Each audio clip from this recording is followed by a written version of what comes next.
Le reste à charge, c'est le montant qu'il reste après remboursement de la sécurité sociale, éventuellement la complémentaire santé, mutuelle, assurance, institution de prévoyance. Le reste à charge zéro, c'est une promesse d'Emmanuel Macron pour qu'il ne reste aucun montant en dépenses pour le patient en ce qui concerne les lunettes, les prothèses dentaires et les audioprothèses.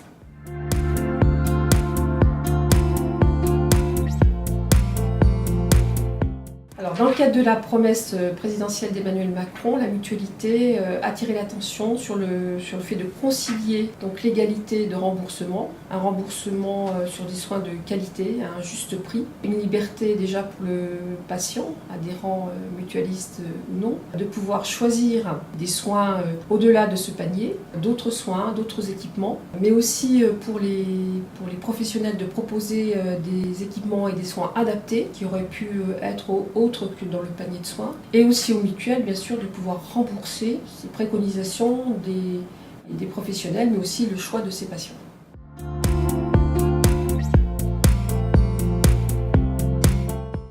Nous savons qu'il n'en est rien. Augmenter la prise en charge des mutuelles augmenterait automatiquement le montant de la cotisation. Ça serait des vases communicants automatiques. Ça peut créer aussi un effet d'aubaine pour les professionnels qui, devant une demande accrue sur le marché, pourraient augmenter aussi leur prix de soins et de matériel.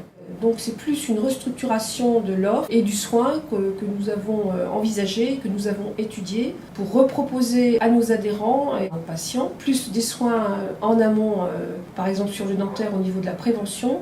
Donc dernier point, c'est aussi au niveau des prix, la disparité qu'il pouvait y avoir entre différents territoires. Ça nous montre bien que c'est l'organisation du prix et du secteur qu'il fallait réorganiser, restructurer et pas simplement une augmentation de la cotisation due à la prise en charge simple et nette par les mutuelles et les complémentaires santé.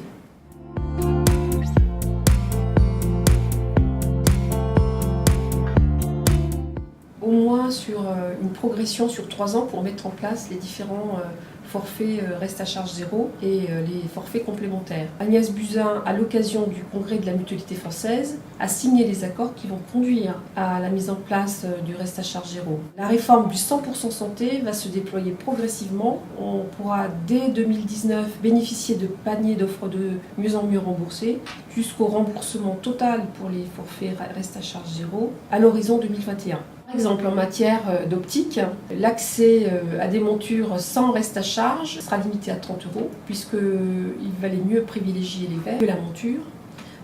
Il y aura de toute façon possibilité, avec les forfaits complémentaires, d'avoir un remboursement supérieur à 30 € si l'adhérent le souhaite, avec une prise en charge à calculer et à créer par les différentes mutuelles. L'offre 100% santé rentrera en vigueur en janvier 2020, avec une participation renforcée de la sécurité sociale.